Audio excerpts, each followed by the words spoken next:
Hello dear students, तो आज की क्लास में हम लोग त्रिकोणमिति को आगे पढ़ने वाले हैं। ठीक है ना। अभी तक हम लोग त्रिकोणमिति में एक क्लास पढ़ चुके हैं। जो लोग त्रिकोणमिति को पहला वाला वीडियो नहीं देखे हैं उस वीडियो को जाके देख लें। बाकी आज हम लोग उसके आगे कंटिन्यू करते हैं। पहले वीडियो में हम लोग पढ़े थे त्रिकोणमिति क्या होता है। त्रिकोणमिति में जो त्रिकोणमिति अनुपात होते हैं, sine cos tan cot sec cosec के बारे में पढ़े थे। इसका व्युत्क्रम संबंध पढ़े थे। उसके बाद टैन और कॉट का मान साइन और कॉस के पदों में पढ़े थे। फिर साइन थीटा का मान क्या होता है, जैसे साइन थीटा क्या होता है तो बोलेंगे लंब बटे कर्ण। इन सभी को हम लोग पहली वाली क्लास में पढ़ चुके हैं। तो ये सारी चीजें आप जाके उसमें देख सकते हैं अच्छे से। बाकी आज की क्लास में हम लोग शुरू करने वाले पाइथागोरस प्रमेय। चलिए पाइथागोरस प्रमेय हम लोग शुरू करेंगे। आज की क्लास में पाइथागोरस प्रमेय पढ़ेंगे। क्लास 10 मैथ्स हम लोग शुरू कर रहे हैं। तो आज की क्लास में हम लोग पाइथागोरस प्रमेय जैसे ही कंप्लीट होगा वैसे तुरंत स्टार्ट कर देंगे। 8.1 से 8.1 से हम लोग एक्सरसाइज से शुरू कर देंगे काम करना। ठीक है। चलिए तो आज हम लोग पढ़ेंगे पाइथागोरस प्रमेय। आज की क्लास में हम लोग पढ़ने वाले हैं पाइथागोरस प्रमेय। पाइथागोरस प्रमेय क्या होता है इसको देख लेते हैं। उसके बाद जो है हम लोग 8.1 से आज हम लोग क्वेश्चन को शुरू कर देंगे सॉल्व करना। आप लोग करिएगा, जो क्वेश्चन हम कराएंगे अच्छे से करिए। जो क्वेश्चन मान लीजिए होमवर्क लिए देंगे उसको भी किए रहिएगा। नहीं आता है तो आप कमेंट करेंगे, हम उसको भी बाद में अगले वाली क्लास में उसको भी सॉल्व कराएंगे। बाकी आप लोग डेली अच्छे से प्रैक्टिस करिए। अब आज हम लोग पढ़ने वाले हैं पाइथागोरस प्रमेय। पाइथागोरस प्रमेय क्या होता है चलिए ध्यान समझिए। पाइथागोरस प्रमेय क्या होता है, इसके लिए हम एक त्रिभुज बनाएंगे। त्रिभुज ABC, त्रिभुज ABC जिसमें कोण भी समकोण है। कोण भी समकोण है। तो यहां से हम बनाते रहे एक त्रिभुज। ये त्रिभुज बनाएंगे ABC। यहाँ पे एक त्रिभुज बना दिए हैं ABC। एक त्रिभुज बनाए ABC। यहाँ पे ये B कोण क्या है, B वाला कोण ये समकोण है, अर्थात ये 90 डिग्री है। ये वाला एंगल हम थीटा मान लेते हैं। अर्थात यहाँ से इसको लिख सकते हैं कोण ACB बराबर 90 डिग्री है। अब ये थीटा रहेगा, इसको हम क्या बोलेंगे लंब। इसको क्या बोल देंगे लंब। ये है लंब, ये होगा कर्ण और ये होगा आधार। तो हम यहाँ पे ये चित्र में एक समकोण त्रिभुज बनाए हैं जो त्रिभुज ABC है। ठीक है ना। इसका B कोण क्या होगा, एक समकोण होगा और यहाँ पे C वाला एंगल थीटा मानिए, जिसके सामने वाली भुजा लंब होगा। ये कर्ण है, ये आधार। तो एक समकोण त्रिभुज में पाइथागोरस प्रमेय जो है वो एक पाइथागोरस प्रमेय राइट एंगल ट्रायंगल के लिए एप्लीकेबल है। तो हम बोलेंगे पाइथागोरस प्रमेय समकोण त्रिभुज में कर्ण पर बना हुआ वर्ग शेष दोनों भुजाओं अर्थात लंब और आधार पर बने वर्गों के योग के बराबर होता है। ये परिभाषा हो गया। इसको जब इसको हम लिखेंगे तो ये हो जाएगा पाइथागोरस प्रमेय के अनुसार आप बोलोगे कर्ण का स्क्वायर बराबर लंब का स्क्वायर प्लस आधार का स्क्वायर। ठीक है। पाइथागोरस प्रमेय क्या होता है कि एक समकोण त्रिभुज ABC में कर्ण पर बना हुआ वर्ग शेष दोनों भुजाओं अर्थात लंब और आधार पर बने वर्गों के योग के बराबर होता है। क्या कहलाएगा, पाइथागोरस प्रमेय। पाइथागोरस प्रमेय का अनुसार हम लिख सकते हैं, अर्थात इसको ऐसे भी बोल सकते हैं कर्ण स्क्वायर बराबर लंब स्क्वायर प्लस आधार स्क्वायर। अब देखिए कर्ण वाली भुजा क्या है तो बोलेंगे AC। तो कर्ण के स्थान पर लिख देंगे AC का स्क्वायर बराबर लंब क्या है तो बोलेंगे AB। यहाँ से लिख देंगे AB का स्क्वायर प्लस आधार क्या है तो बोलेंगे BC। ये हो जाएगा BC का स्क्वायर। ठीक है। पाइथागोरस प्रमेय यही होता है कि कर्ण स्क्वायर बराबर लंब स्क्वायर प्लस आधार स्क्वायर। बाकी आपको परिभाषा के रूप में लिखना हो तो बोलेंगे कर्ण पर बना हुआ वर्ग शेष दोनों भुजाओं पर बने वर्गों के योग के बराबर होता है। पाइथागोरस प्रमेय का कर्ण को बोल देंगे AC का स्क्वायर बराबर यहाँ पे आप लंब है AB का स्क्वायर प्लस BC का स्क्वायर। ये हो गया पाइथागोरस प्रमेय। ठीक है। इसको नोट करिए। आज हम लोग जैसे ही पाइथागोरस थ्योरम कंप्लीट करेंगे इसके जस्ट बाद तुरंत स्टार्ट कर देंगे 8.1 से एक्सरसाइज से NCERT क्वेश्चन सॉल्व करना शुरू कर देंगे। ठीक है। जल्दी से इसको एक बार हम लोग समझ लेते हैं, फिर इसके बाद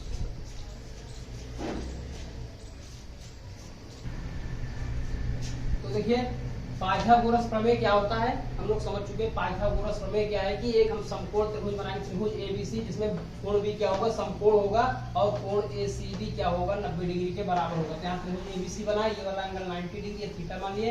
तो ये लंब होगा, कर्ण होगा, आधार होगा। तो हम इस त्रिभुज ABC के लिए पाइथागोरस प्रमेय क्या होगा कि कर्ण पर बना हुआ वर्ग शेष दोनों भुजाओं अर्थात ब्रैकेट में आप कह सकते हैं कि लंब और आधार पर बने वर्गों के योग के बराबर होता है। यहाँ अर्थात आप लिखे भी हैं कर्ण स्क्वायर बराबर लंब स्क्वायर प्लस आधार स्क्वायर, यही क्या होता है पाइथागोरस प्रमेय होता है। बाकी अगर आपको परिभाषा लिखना हो तो हम एक बार बोल रहे हैं, आप आराम से लिख लीजिए जल्दी से।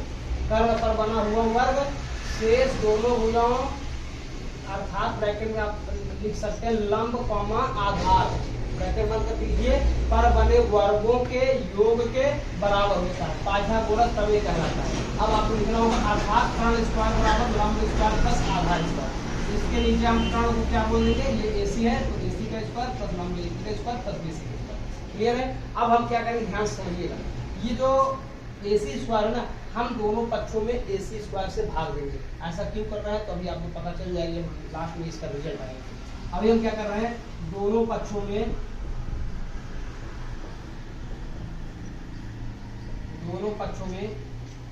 AC के स्क्वायर से भाग देने पर, देखिए हम दोनों पक्षों में क्या कर दिया कि AC के स्क्वायर से भाग दे दिया, ठीक है ना। तो जब भाग देंगे तो देखिए क्या आएगा, AC का स्क्वायर अपान में हम AC स्क्वायर से भाग दिए हैं बराबर AB स्क्वायर अपान में AC का स्क्वायर, क्योंकि हम दोनों पक्षों में AC स्क्वायर से भाग दे रहे हैं, ठीक है, प्लस BC का स्क्वायर अपान में AC का स्क्वायर। आप पता है AC स्क्वायर अपान में AC स्क्वायर है, ये क्या हो जाएगा, दोनों कैंसिल आउट हो जाएगा, AC स्क्वायर से AC स्क्वायर कैंसिल। अब यहाँ बचेगा बराबर, आप देखिए यहाँ पे है क्या, AC का स्क्वायर अपान में AC स्क्वायर ना, थोड़ा सा शोर शराबा हो रहा होगा क्योंकि ये बगल में है, खड़ा करती है ना, गाड़ियाँ जाती है, कोई बात नहीं, आप लोग पढ़ने फोकस करिए। अब यहाँ पे देखिए AC स्क्वायर से AC स्क्वायर कैंसिल हो गया। अब यहाँ क्या लिखा है, AB का स्क्वायर अपान में AC का स्क्वायर लिखा है, तो हम इसको ऐसे भी कह सकते हैं AB अपान में AC का होल स्क्वायर, ठीक है, AB का अपान AC का होल स्क्वायर प्लस BC अपान में AC का होल स्क्वायर। और अब आपको पता है AB क्या है, यहाँ AB लंब है, AC क्या है, AC कर्ण है, लंब बटे कर्ण का स्क्वायर है ना। चलिए एक बार इसको हिंदी में भी लिख देते हैं। ये AB क्या है, AB को हम बोलेंगे, यहाँ नहीं दिख रहा होगा, चलिए ऊपर लिखते हैं। AB का मतलब होता है लंब बटे, AC क्या है, ये कर्ण है, ठीक है, कर्ण, तो लंब बटे कर्ण का ये होल स्क्वायर है प्लस यहाँ BC क्या है, आधार है, फिर AC क्या है, कर्ण, तो आधार बटे कर्ण का होल स्क्वायर बराबर क्या आया है, 1। और आपको पता है लंब बटे कर्ण क्या होता है, साइन थीटा होता है। कल वाली क्लास हम लोग इसको बहुत अच्छे से पढ़े हैं और किस प्रकार इसको याद करना ये भी तरीका हम लोग पहले वाले क्लास में देख चुके हैं। इसको जो लोग नहीं देखे होंगे उसको जाके आप देख लेंगे तो ये वीडियो बहुत अच्छे से समझ में आएगा।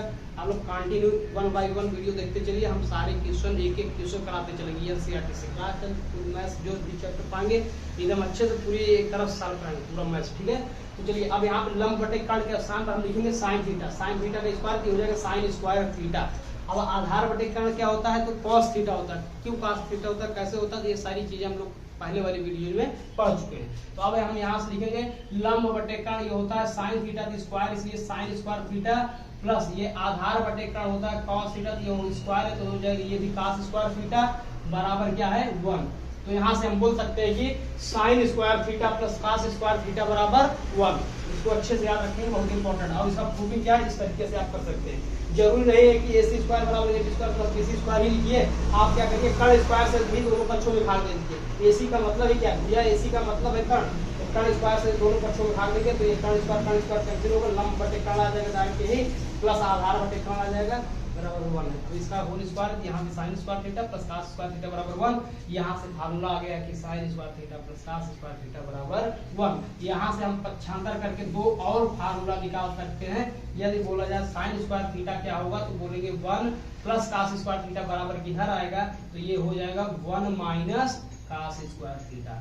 और अगर कॉस स्क्वायर थीटा लिखना चाहेंगे तो ये कॉस स्क्वायर थीटा होगा 1 माइनस साइन स्क्वायर थीटा, इधर आएगा क्या होगा साइन स्क्वायर थीटा। तो केवल आपको एक फार्मूला याद करना है, sine square theta plus cos square theta बराबर 1। अगर इस फार्मूले को याद किए है ना तो ये दोनों फार्मूले आपको याद करने की जरूरत नहीं है, आप इसी से क्या करेंगे पक्षांतर करके निकाल लेंगे। Sine square theta plus cos square theta बराबर 1, तो साइन स्क्वायर थीटा बराबर 1 माइनस कास स्क्वायर थीटा, इसको इधर लिख चले पक्षांतर करके। इसी प्रकार कास स्क्वायर थीटा क्या हो जाएगा 1 माइनस साइन स्क्वायर थीटा। ये फार्मूले इंपॉर्टेंट फार्मूले, इसको आप याद रखेंगे, याद रखे रहेंगे, बहुत बहुत बढ़िया रहेगा, ठीक है। इसको आप अच्छे से याद करेंगे, वेरी इंपॉर्टेंट। आपका ये पहला फार्मूला यहाँ से स्टार्ट होगा, ठीक है। अब हम लोग आगे देखते हैं, इसको जल्दी नोट करिए।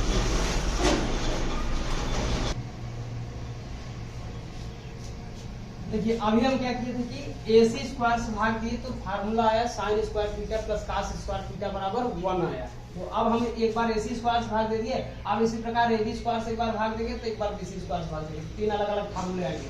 चलिए इस बार हम क्या करेंगे, दोनों पक्षों में AB स्क्वायर से भाग देने पर, अब हम दोनों पक्षों में किससे भाग देंगे AB स्क्वायर से भाग देंगे। तो चलिए ध्यान से समझिएगा, AB स्क्वायर भाग दे रहा है ना, तो ये हो जाएगा AC का स्क्वायर बटे में AB का स्क्वायर बराबर में AB का स्क्वायर अपान में AB का स्क्वायर, क्योंकि हम दोनों पक्षों में AB स्क्वायर से भाग दे रहे हैं। अब ये क्या हो जाएगा BC का स्क्वायर अपान में AB का स्क्वायर। अब देखिए AB स्क्वायर से AB स्क्वायर क्या होगा कैंसिल होगा, ये कैंसिल हो जाएगा। अब देखिए यहाँ AC का स्क्वायर अपान AB का स्क्वायर है, जिसको हम लिख सकते हैं AC अपान AB का होल स्क्वायर, AC अपान AB का होल स्क्वायर। ये कैंसिल होने के बाद कितना आया है 1 प्लस BC का स्क्वायर अपान AB का स्क्वायर है, जिसको लिख देंगे BC अपान AB का होल स्क्वायर। अब आपको पता है AC क्या है, AC आपको पता है कर्ण है, AC क्या है कर्ण है, ठीक है। AC क्या है कर्ण है, ये कर्ण का स्क्वायर बराबर ये AC सॉरी कर्ण अपान में AB क्या है ये लंब है, कर्ण अपान लंब। कर्ण अपान लंब क्या होता है, कल वाली वीडियो में हम इसको बहुत अच्छे से आप लोगों को बताएं कर्ण बटे लंब क्या होता है। यहाँ से एक बार फिर से हम समझ लेते हैं, कल याद करने के तरीके से बताए थे कि लाल बटे कट्टा, अगर आपको याद है ना, आप कंफ्यूज भी होंगे तो आसानी से ज्ञात कर पाओगे, है ना। यहाँ से कल बताए थे अगर जो है साइन ये लंब बटे कर्ण बोलते थे, ये साइन थीटा होता था, और अगर आधार बटे कर्ण होता है तो कॉस थीटा बोलते थे, लंब बटे आधार है तो tan थीटा बोलेंगे। इसी के जस्ट रिवर्स अगर कर्ण बटे लंब बोलेंगे तो ये कोसेक हो जाएगा, और कर्ण बटे आधार बोलेंगे तो सेक थीटा होगा, और आधार बटे लंब बोलेंगे तो ये हो जाएगा cot थीटा, ठीक है। तो यहाँ पे देखेंगे क्या है AC क्या है कर्ण अपान में AB में है लंब। एक बार चलिए इसको लिख भी देते हैं, लिख देते हैं इसको, उसके बाद करते हैं। यहाँ AC क्या है कर्ण, तो कर्ण का स्क्वायर अपान में लंब का स्क्वायर, तो कर्ण अपान लंब का होल स्क्वायर बराबर 1 है, प्लस ये देखिए BC क्या है आधार, आधार AB क्या है लंब है, तो आधार बटे लंब का होल स्क्वायर, आधार बटे लंब का होल स्क्वायर। अब बताइए कर्ण बटे लंब क्या होगा, कर्ण बटे लंब कोसेक थीटा होगा, ये हो जाएगा कोसेक स्क्वायर थीटा बराबर 1 प्लस आधार बटे लंब क्या है, आधार बटे लंब बोलेंगे कॉट, तो ये हो जाएगा कॉट स्क्वायर थीटा। तो यहाँ पे एक रिलेशन आ गया कोसेक स्क्वायर थीटा बराबर 1 प्लस कॉट स्क्वायर थीटा। यहाँ से जब हम लिखेंगे cosec square theta plus cot square theta को पक्षांतर कर लेंगे तो ये हो जाएगा माइनस कॉट स्क्वायर थीटा बराबर यहाँ से आएगा 1। आपको यही इंपॉर्टेंट रिलेशन याद करना है कि cosec square theta minus cot square theta बराबर 1। अगर ये याद रहेगा तो पक्षांतर करके ये भी आ जाएगा, और यहाँ से जब कॉट स्क्वायर थीटा निकालेंगे तो ये हो जाएगा कोसेक स्क्वायर थीटा माइनस 1। ये जो है एक फार्मूला आपको याद रखना है, बाकी ये तीनों आप आसानी से याद रख सकते हैं। एक फार्मूला याद रहेगा, दो पक्षांतर करके आप कर सकते हैं, ठीक है। इसको भी नोट कर लीजिए। अब इसी प्रकार से हम जो दूसरा वाला तीसरा वाला है उसको हम नहीं कर रहे हैं, ये आप लोगों के लिए होमवर्क रहेगा। जिस प्रकार से हम इसके पहले क्या किए थे, AC स्क्वायर दोनों पक्षों में भाग दिए थे, अब क्या किए इसमें AB स्क्वायर से भाग दिए। अब एक बच रहा है BC स्क्वायर से ना, तो BC स्क्वायर से आपको दोनों पक्षों में भाग देना है, और इसका जो रिजल्ट आएगा हम यहाँ लिख दे रहे हैं, ठीक है। तो ये लिखते हैं,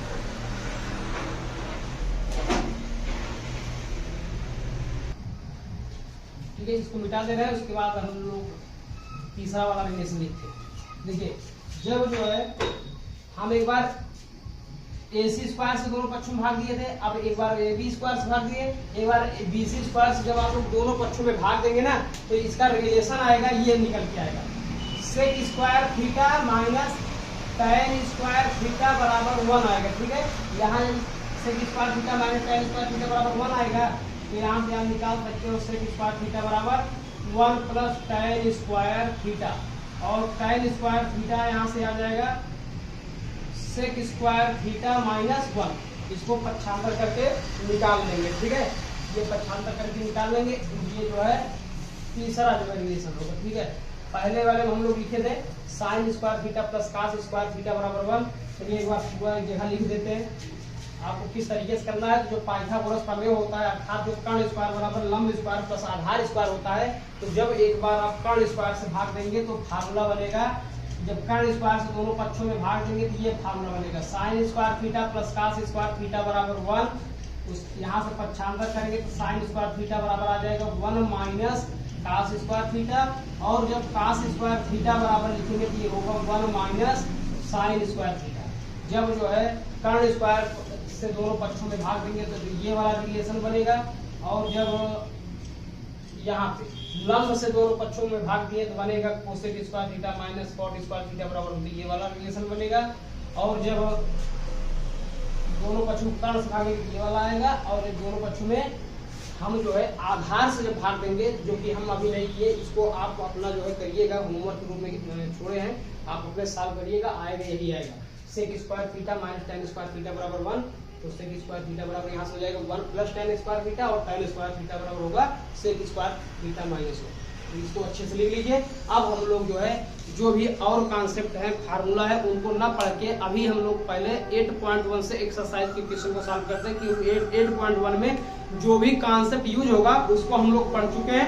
अब हम लोग पहले शुरू करते हैं 8.1 प्रश्नावली 8.1 एनसीईआरटी का 1 बाय 1 क्वेश्चन करेंगे। ठीक है, आज हम लोग क्वेश्चन सॉल्व करेंगे। जब 8.1 को हम सॉल्व कर लेंगे तो उसके बाद जब 8.2 पढ़ेंगे तो उसके पहले जो भी कॉन्सेप्ट होगा और जो फार्मूले होंगे उनको पढ़ेंगे। ठीक है, पहले आज जितना हम लोग कॉन्सेप्ट पढ़ चुके हैं, पहले वाले वीडियो में जितना पढ़े आज जो भी पढ़ चुके हैं, अब इससे जो है 8.1 वाले में जो भी क्वेश्चन है सारे क्वेश्चन सॉल्व हो जाएंगे। तो चलिए हम लोग अब 8.1 में पहला क्वेश्चन आज लोग सॉल्व करेंगे, इसको जल्दी से नोट कर लीजिए। तो डियर प्रश्नावली 8.1 हम लोग एनसीईआरटी के क्वेश्चन कर रहे हैं, एनसीईआरटी के 1 बाय 1 क्वेश्चन करेंगे। ये प्रश्नावली 8.1 का पहला क्वेश्चन है। क्वेश्चन क्या है, त्रिभुज एबीसी में जिसका कोण बी समकोण है, जिसमें AB बराबर 24 सेंटीमीटर दिया है और BC बराबर 7 सेंटीमीटर। तो क्वेश्चन कह रहा है कि तो निम्नलिखित का मान ज्ञात कीजिए। पहला क्वेश्चन इसमें साइन ए cos ए का मान ज्ञात करना है, सेकंड नंबर साइन सी और cos सी का मान ज्ञात करना है। तो एक बार हम आपको फिर से एक बार रिवाइज करा दे रहे हैं। अगर मान लीजिए जैसे यहाँ पे हम एक समकोण त्रिभुज बना दिए, ठीक है, ये समकोण त्रिभुज ABC है, ठीक है ना, ABC बनाए हैं। अगर हम यहाँ से ये एंगल लेंगे ना, साइन ए बोलेंगे ना, अगर हम साइन ए बोलेंगे तो इस एंगल ए के लिए जो परपेंडिकुलर होगा इसके जस्ट सामने वाले, इसके सम्मुख भुजा, इसके जो सामने वाली भुजा है ये लंब हो जाएगी, और इससे जो संलग्न भुजा है ये क्या होगा, आधार होगा। बाकी आपको पता है ये जो 90 डिग्री के सामने है ये क्या हो जाएगा, कर्व। ये सारी चीजें कल हम बहुत अच्छे से बताएं कि जब हम ये वाला लंब थीटा लेंगे, ये वाला एंगल लेंगे सी के लिए, तो साइन सी के लिए अब ये लंब नहीं होगा, अब ये लंब हट जाएगा, अब ये क्या होगा, आधार हो जाएगा, आधार हो जाएगा। बाकी ये जो अगर एंगल सी लेंगे तो इसके सामने वाली भुजा ये आधार नहीं है, अब क्या होगा, लंब होगा। बाकी ये कर्ण चेंज नहीं होता है, बार बार आधार और लंब ही बदलेगा, बाकी कर्ण क्या होगा, सेम वही रहता है 90 डिग्री जैसे सामने वाली भुजा। ठीक है, बाकी जो है अगर एंगल सी लेंगे तो लंब ये होगा, अगर एंगल ए लेंगे तो लंब ये होगा, ये समझना, क्योंकि यहाँ पे साइन ए कास है, साइन सी कास सी का मान ज्ञात करना। ठीक है, चलिए इस क्वेश्चन को सॉल्व करते हैं। अब यहाँ क्वेश्चन ये कह रहा है कि त्रिभुज ABC, त्रिभुज ABC, तो हम एक यहाँ से त्रिभुज बनाएंगे, त्रिभुज ABC बनाएंगे, जिसमें से ये कह रहा है कि जो B वाला कोण है, कोण B क्या है, समकोण है। तो ये जो B है ये क्या है, समकोण है, इसको A बोल दे रहे हैं, इसको C बोल दे रहे हैं। ठीक है, अब ध्यान से समझिएगा, यहाँ पे AB बराबर 24 सेंटीमीटर दिया, इस AB के स्थान क्या रखेंगे, 24 सेंटीमीटर। फिर वहां पे दिया BC का मान 7 सेंटीमीटर, इसका मान 7 सेंटीमीटर दिया। तो आपको एक इम्पॉर्टेंट बात बता दें, जब किसी भी त्रिभुज में, मतलब कि त्रिभुज में, अब हम त्रिकोणमिति से क्वेश्चन करने लगे, अब किसी भी त्रिभुज की दो भुजाएं पता रहे और तीसरी वाली भुजा ना पता रहे ना, तो हम हमेशा वहां आप एप्लीकेबल करके कौन सा फार्मूला लगाएंगे, तो फार्मूला नहीं, यहाँ पे हम पाइथागोरस थ्योरम लगा के, पाइथागोरस थ्योरम का यूज करके तीसरी भुजा का मान निकाल लेते हैं। क्योंकि हमें पता है पाइथागोरस प्रमेय का मान क्या होता है, वैल्यू क्या होता है, पाइथागोरस थ्योरम होता है कर्ण स्क्वायर बराबर लंब स्क्वायर प्लस आधार स्क्वायर। अगर त्रिभुज के कोई भी दो भुजाएं पता रहे, तीसरी भुजा ना पता रहे ना, उसको ज्ञात करने के लिए हम हमेशा वहां पे लगा देते हैं पाइथागोरस प्रमेय। तो जैसे यहाँ पे देखेंगे, इस त्रिभुज ABC में यहाँ पे इस भुजा का मान पता है, इस भुजा का मान पता है, इस भुजा का मान नहीं पता है। जैसा कि ये क्या है, ये कर्ण है, ठीक है ना, ये जो है हाइपोटेनस, ये हाइपोटेनस कर्ण, मतलब इसको हम कर्ण बोले, ठीक है ना, हिंदी मीडियम वाले इसको क्या बोलते हैं, बाकी ठीक है। देखिए अगर जो है ये क्या है, कर्ण है, और इसको अगर हम ए के रिस्पेक्ट में बोलेंगे तो ये आधार होगा, ये लंब होगा, और अगर सी के रिस्पेक्ट बोलेंगे तो ये आधार होगा। बाकी ठीक है, इसको हम मान लेते हैं ये वाला एंगल ले रहे हैं तो ये क्या होगा, लंब होगा। थोड़ी देर के लिए बोलते रहे, लंब मतलब परपेंडिकुलर, और ये क्या है, बेस है, ठीक है। आधार है, लंब है, और ये कर्ण है। इसी का मान नहीं पता है, मतलब भुजा AC का मान नहीं पता है, AB का मान पता है, BC का मान पता है। जब किसी भी त्रिभुज में दो भुजाएं पता रहे, तीसरी भुजा ना पता रहे, तो वहां तुरंत हम अप्लाई कर देंगे पाइथागोरस प्रमेय। तो यहाँ चलिए लिखते हैं पाइथागोरस प्रमेय, पाइथागोरस प्रमेय। और आपको पाइथागोरस प्रमेय क्या होता है ये याद हो चुका होगा। पाइथागोरस प्रमेय क्या होता है कि कर्ण पर बना हुआ वर्ग शेष दोनों भुजाओं पर बने वर्गों के योग के बराबर होता है।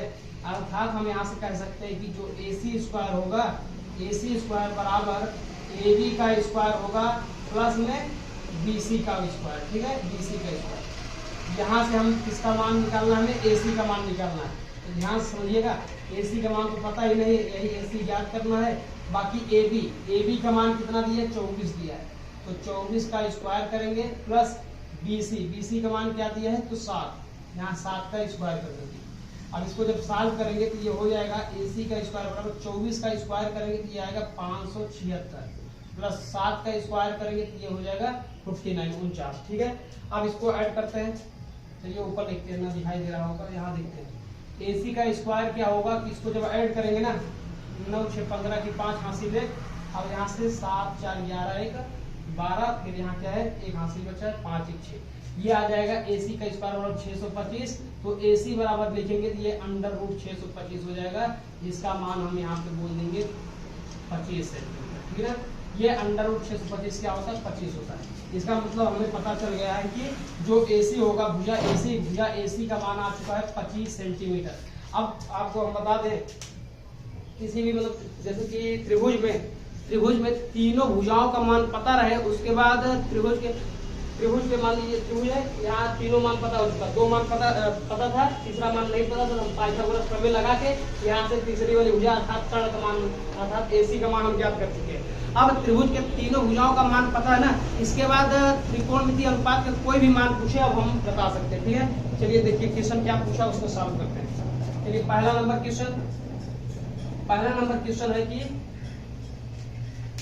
साइन ए का सी बताना। देखिए साइन ए, जब साइन ए लेंगे तो ये क्या होगा, लंब बटे कर्ण, परपेंडिकुलर अपॉन हाइपोटेनस। तो साइन ए बराबर हो जाएगा लंब। ध्यान समझिएगा, अभी जब हम एंगल सी लिए थे तब ये परपेंडिकुलर होगा, जब एंगल सी लेंगे तब ये परपेंडिकुलर होगा, तब ये बेस होगा। लेकिन जो है यहाँ पे क्वेश्चन ज्ञात करना साइन ए, जब साइन ए ज्ञात करेंगे, ध्यान समझिए, जब एंगल ये लेंगे ना तो ये लंब होगा, ये आधार होगा, ये कर्ण होगा। तो साइन ए बराबर है लंब बटे कर्ण, तो लंब का मान है 7/25, तो ये आपका साइन ए का मान आएगा 7/25, एक आंसर आ गया। दूसरा इसी में पूछा है कॉस ए, तो कॉस ए बराबर हो जाएगा आधार क्या होगा, 24 होगा, 24, तो 24 बटे क्या होगा 25, ये हो गया आंसर, ठीक है। ये किसके लिए हो गया, साइन ए और कॉस ए के लिए, ये साइन ए और कॉस ए के लिए हो गया, ठीक है। ये साइन ए कॉस ए का आंसर हो गया पहले क्वेश्चन नंबर पहले का पहला वाला हो गया। अभी दूसरा वाला पार्ट बाकी है। दूसरा वाला में क्या पूछ रहा है, ध्यान से देखिएगा, साइन सी और कॉस सी,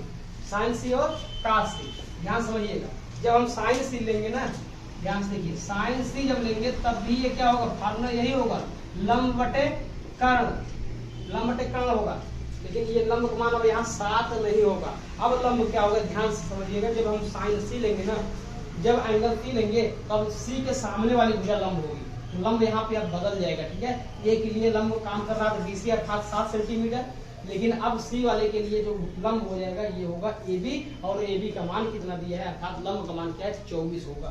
तो अब जो साइन सी का मान होगा ये हो जाएगा 24/25। और यहाँ से जब कास सी लिखेंगे तो आप बोलेंगे आधार बटे कर्ण, तो आधार अब बचेगा जो ये बच रहे तीसरी यूनिट। ठीक है, ये आधार हो गया, आधार बटे कर्ण। तो ये आपका आंसर हो गया। ये पहले का एक्सरसाइज प्रश्नावली 8.1 के पहले का दोनों आंसर हम करा दिए हैं। आप इस तरीके से लंब कर्ण आधार पहचानना सीख लीजिए अच्छे से। बाकी अगर आपको लंब कर्ण आधार में प्रॉब्लम हो रही है तो आप पहले वाले वीडियोस को एक बार अच्छे से देख लीजिए, उसके बाद यहाँ इसको देखिए, सारी चीजें एकदम अच्छे से बढ़ के समझिए।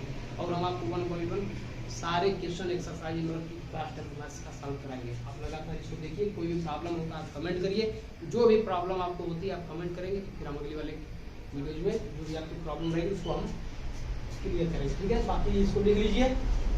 ये जो है क्वेश्चन नंबर 8 प्रश्नावली 8.1 की क्वेश्चन नंबर 1 का ये जो इसका सोल्यूशन नोट कर लीजिए। दूसरा हम क्वेश्चन सॉल्व करते हैं। अब देखिए यहाँ दूसरा क्वेश्चन है एनसीईआरटी प्रश्नावली 8.1 का क्वेश्चन नंबर है दूसरा। ठीक है, क्वेश्चन क्या है, आकृति 8.13 में यहाँ जो आकृति इसको हम बना भी दिए। ठीक है ना, अगर आपके पास किताब नहीं है ना तो भी हम क्वेश्चन यहाँ लिख के बता रहे हैं, परेशान होने की जरूरत, बस रफ और कलम लेके बैठने की जरूरत है। और हमारा चैनल खोल के हमारा वीडियो खोल के से बैठ जाओ, सारे क्वेश्चन हम लिख रहे हैं, उसके बाद उसका सोल्यूशन बता रहे हैं। ठीक है, क्वेश्चन क्या दूसरा, आकृति 8.13 में tan p minus cot r का मान ज्ञात करना है। ये आकृति बना दिया गया है, ए क्यू आर ये, ठीक है, सॉरी पी क्यू आर है ना, ये क्या है पी क्यू आर, जिसमें से पी क्यू का मान दिया है 12 सेंटीमीटर और पी आर का मान दिया है 13 सेंटीमीटर। आपको बता दें फिर से एक बार, अगर किसी भी त्रिभुज की दो भुजाओं का मान पता है और तीसरी भुजा का मान न पता रहे, तुरंत वहां अप्लाई कर दो पाइथागोरस प्रमेय। अभी हम बताए भी हैं पाइथागोरस प्रमेय क्या होता है कि कर्ण पर बना हुआ वर्ग शेष दोनों भुजाओं पर बने, अर्थात लंब और कर्ण जो लंब और आधार है, दो भुजाएं क्या बचेगी, लंब और आधार, लंब और आधार पर बने वर्गों के योग के बराबर होगा। अर्थात इसको आप शॉर्ट फॉर्म में कह सकते हैं कि कर्ण स्क्वायर बराबर लंब स्क्वायर प्लस आधार स्क्वायर, यही होता है पाइथागोरस प्रमेय। फिर से एक बार बता दें, चाहे जितने ट्रिग्नोमेट्री के क्वेश्चन आप कीजिए, अगर जो है कोई किसी भी त्रिभुज की दो भुजाओं का मान दिया रहे, तीसरी भुजा का मान न पता रहे, तुरंत वहां अप्लाई कर दो कर्ण स्क्वायर बराबर लंब स्क्वायर प्लस आधार स्क्वायर, इसी को हम बोलते हैं पाइथागोरस प्रमेय। जैसा कि यहाँ पे देखेंगे क्वेश्चन में त्रिभुज पी क्यू आर है, तो इसमें ये वाला इस वाले भुजा का मान 12 दिया है, इस वाले भुजा का मान 13 दिया है, ये वाली जो भुजा बच रहा है इसका मान बच जा रहा है। ठीक है, इसका मान ज्ञात करना है कहने को। तो यहाँ से अगर ये 90 डिग्री तो आपको पता है ये क्या होगा, कर्ण होगा अर्थात पी आर का स्क्वायर। तो यहाँ से पाइथागोरस प्रमेय से आपको पता है पाइथागोरस प्रमेय याद हो चुका होगा। अब इतनी बार हम रिपीट कर दिए ना, एकदम अच्छे से याद हो गया। आपको बताते हैं मैथ्स नहीं आती कोई बात नहीं, हमारे चैनल से जुड़ जाओ, हम एक एक चीजें एकदम अच्छे से तैयार करा देंगे, एकदम जब समझिए जीरो से एकदम हीरो बन जाओगे मैथ्स के। कोई परेशान होने वाली बात नहीं, जो भी प्रॉब्लम होता है कमेंट करो, सारी चीजें एकदम हम बता रहे हैं, एकदम बेसिक से बता रहे हैं, कोई बात नहीं, एकदम धीरे धीरे पढ़ाएंगे। आप बस कमेंट करने की जो भी प्रॉब्लम होता है कमेंट करेंगे। इधर देखिए पाइथागोरस प्रमेय क्या होता है, एक बार जल्दी से बोलेंगे सभी लोग, एक बार जल्दी से वही जहाँ जहाँ बैठे यहाँ भी आप लोग इसको देख रहे हैं वही बोलिए, कोई दिक्कत नहीं, अकेले मामूली। पाइथागोरस प्रमेय क्या होगा बोलेंगे, पी आर का स्क्वायर बराबर होगा पी क्यू का स्क्वायर प्लस क्यू आर का स्क्वायर। ये हो गया पाइथागोरस प्रमेय। पाइथागोरस प्रमेय यही होता है कि कर्ण स्क्वायर बराबर लंब स्क्वायर प्लस आधार स्क्वायर। तो यहाँ से बताइए पी आर का मान क्या दिया है 13, तो हम लिख देंगे यहाँ पे 13 का स्क्वायर बराबर पी क्यू को मान दिया है 12 का, तो यहाँ 12 का वर्ग कर देंगे प्लस क्यू आर का मान तो ही ज्ञात करना है। अब यहाँ 13 का स्क्वायर करेंगे 13 × 13, तो ये हो जाएगा 169 बराबर 12 का स्क्वायर क्या होता है तो 144, 12 × 12 प्लस ये हो जाएगा क्यू आर का स्क्वायर। तो यहाँ से जब क्यू आर का स्क्वायर ज्ञात करेंगे ना तो ये हो जाएगा 169, 144 से 95 कर देंगे तो ये हो जाएगा -144। ये हो गया क्यू आर का मान आ गया है 9 में 4 घटाएंगे 5, 6 में 4 घटाएंगे 2। तो यहाँ से जब क्यू आर बराबर निकालेंगे ना √25, और √25 का मान क्या होता है 5 होता है। तो आपको पता चल चुका है कि जो क्यू आर की तीसरी भुजा है इसका मान आएगा 5 सेंटीमीटर। आपको पता चल चुका होगा कि त्रिभुज की दो भुजाओं का मान पता हो, तीसरी भुजा का मान ज्ञात करना है, तो तुरंत हम वहाँ पे यूज करेंगे पाइथागोरस प्रमेय। पाइथागोरस प्रमेय अर्थात कर्ण स्क्वायर बराबर लंब स्क्वायर प्लस आधार स्क्वायर। यहाँ पे दो भुजाओं का मान जो भी दिया रहेगा उसको रख के सॉल्व करेंगे तो तीसरी भुजा का मान आ जाएगा। जैसे यहाँ पे एक पी आर और पी क्यू का मान दिया था, क्यू आर का मान हम यहाँ से फाइंड कर चुके हैं। अब क्वेश्चन ध्यान से समझिएगा, क्वेश्चन ज्ञात क्या करना है देखेंगे। कह रहा है tan p minus cot r का मान ज्ञात करना है। बहुत सिंपल सा क्वेश्चन, बस अच्छे से समझिए, कठिन कुछ भी नहीं है, बस अच्छे से आप जो है पहले वीडियो से एकदम जो पहले क्लास पा रहे हैं वहां से एकदम समझते रहिए, आपको एकदम इजी लगेगी, ठीक है ना। ट्रिग्नोमेट्री बहुत कठिन नहीं है, इसलिए जहाँ से शुरू किया अच्छे से पढ़िए बस। क्वेश्चन ज्ञात क्या करना चाहिए लिख लीजिए। tan p minus cot r है, ये बताइए tan p है, tan p। तो यहाँ से अगर हम त्रिभुज से p बोला ना, एंगल p ले रहा है, p लेंगे ना तो ये p, तो ये हो जाएगा लंब, ये परपेंडिकुलर होगा, ये परपेंडिकुलर होगा। इससे जो एडजेसेंट जो साइड है मतलब संलग्न भुजा है, इसको हम बोल देंगे बेस बोल देंगे, और ये सामने वाली हमेशा क्या होगा, हाइपोटेनस होगा, कर्ण होगा। ये कर्ण है, ये बेस है, ये परपेंडिकुलर है, ठीक है, लंब है। तो कहने मतलब tan p के लिए ये क्या होगा, ये लंब है, आधार है, कर्ण है। tan थीटा बराबर आपको हम बता दें एक बार फिर से, tan थीटा बराबर होता है फार्मूला लंब बटे परपेंडिकुलर अपान बेस होता है, मतलब कि लंब बटे आधार होता है, माइनस कॉट r का मान होता है कॉट थीटा, इसका जस्ट अपोजिट हो जाएगा, आधार बटे लंब होगा, ठीक है। बाकी इसको हम base upon hypotenuse sorry perpendicular, ठीक है, ये बेस है, इसका मतलब परपेंडिकुलर। अब ध्यान से समझिएगा, tan p के लिए ये लंब है, ये आधार है, ये कर्ण है, तो लंब बटे आधार, लंब का मान है 5, तो यहाँ से हो जाएगा 5 बटे आधार का मान है 12, माइनस, अब देखिएगा ध्यान से देखिएगा, कॉट r लेंगे ना तो r के लिए ये r के सामने वाली भुजा, अब ये क्या हो जाएगा, लंब हो जाएगा। अब ये लंब होगा, ये कर्ण तो यही रहेगा, ये लंब होगा, ये आधार होगा। कॉट r के लिए r के सामने वाली भुजा ये लंब होगी, और ये वाला आधार ये क्या होगा, कर्ण ही होगा। तो ये लंब है और ये क्या है, आधार है। तो ये आधार क्या है, यहाँ फार्मूला है कॉट r बराबर आधार बटे लंब, तो आधार का मान दिया है 5 बटे लंब का मान क्या है, 12 है। तो आपको पता है 5 बटे 12 में से 5 बटे 12 जब माइनस कर देंगे तो इसका आंसर आ जाएगा 0। तो आपका आंसर आ चुका है 0। जो दूसरा वाला क्वेश्चन है, क्वेश्चन था कि आपके 8.13 में tan p minus cot r का मान ज्ञात कीजिए। तो यहाँ से इसको आप सॉल्व करेंगे, इस तरीके देखिए कैसे सॉल्व किए, आप समझ लीजिए। तीसरी भुजा का मान निकालने के लिए पाइथागोरस प्रमेय अप्लाई कर दिए। जब तीनों भुजाओं का मान पता चल जाएगा तो हम यहाँ से इस त्रिभुज PQR से हम बोल देंगे, त्रिभुज PQR से हम क्या कर देंगे, tan p और cot r का मान लिख देंगे, तो 5 बटे 12 माइनस 5 बटे 12 आंसर कितना आ जाएगा, 0। ठीक है, चलिए नेक्स्ट क्वेश्चन देखिए। नेक्स्ट क्वेश्चन हम लोग अगली वाली क्लास में देखेंगे, क्योंकि अभी हम देख रहे हैं वीडियो जो है बहुत ज्यादा लेंदी हो रहा है, आधे घंटे हो गए। तो अगर बहुत ज्यादा लेंदी रहेगा वीडियो ना तो आप लोग बोर होने लगोगे, ठीक है। तो हम लोग अगला जो है क्वेश्चन, जो तीसरा नंबर चौथा नंबर क्वेश्चन, इस तरीके सारे क्वेश्चन 1 बाय 1 करेंगे, बट अब हम लोग क्वेश्चन जो है अगली क्लास में करेंगे। तो आज की क्लास में हम लोग पाइथागोरस प्रमेय क्या होता है इसको सॉल्व किए हैं, इसको पढ़े। इसमें जो है 3 फार्मूले हम लोग 3 इंपॉर्टेंट रिजल्ट निकाले थे, एक sin square theta plus cos square theta बराबर 1, यहाँ से 2 पक्षांतर करके निकाल लेंगे फार्मूले। फिर इसके बाद sec square theta minus tan square theta बराबर 1, इसको हम लोग सब प्रूव किए। फिर जो है cosec square theta minus cot square theta बराबर 1, ये भी प्रूव किए। इसमें जो sec square theta minus tan square theta बराबर 1 है, ये आप लोग अपने से करेंगे, बताएं होमवर्क के लिए कैसे करना है, किससे भाग देना, ये सारी चीजें बताएं, इसको आप लोग जरूर सॉल्व करिएगा। और आज की क्लास में हम लोग 8 प्रश्नावली 8.1 से पहला क्वेश्चन दूसरा क्वेश्चन 2 क्वेश्चन सॉल्व कर चुके हैं। और एक चीजें आपको आज ये सीखने को मिली है कि त्रिभुज में अगर 2 भुजाओं का मान पता रहे, तीसरी भुजा का मान ज्ञात करना रहे, तो हम हमेशा वहाँ पे पाइथागोरस प्रमेय यूज करेंगे, जिससे हमको तीसरी वाली भुजा का मान पता हो जाएगा। जब किसी भी त्रिभुज की तीनों भुजाओं का मान पता रहेगा ना, तो वहाँ से हम कोई भी मान निकाल सकते हैं, कोई भी त्रिकोणमितीय रेशियो का मान निकाल सकते हैं, जैसे sin cos tan cot sec cosec, किसी का भी मान ज्ञात कर सकते हैं। तो आज की वीडियो में बस इतना काफी है। थैंक्स फॉर वॉचिंग, फिर मिलेंगे नेक्स्ट वीडियो में।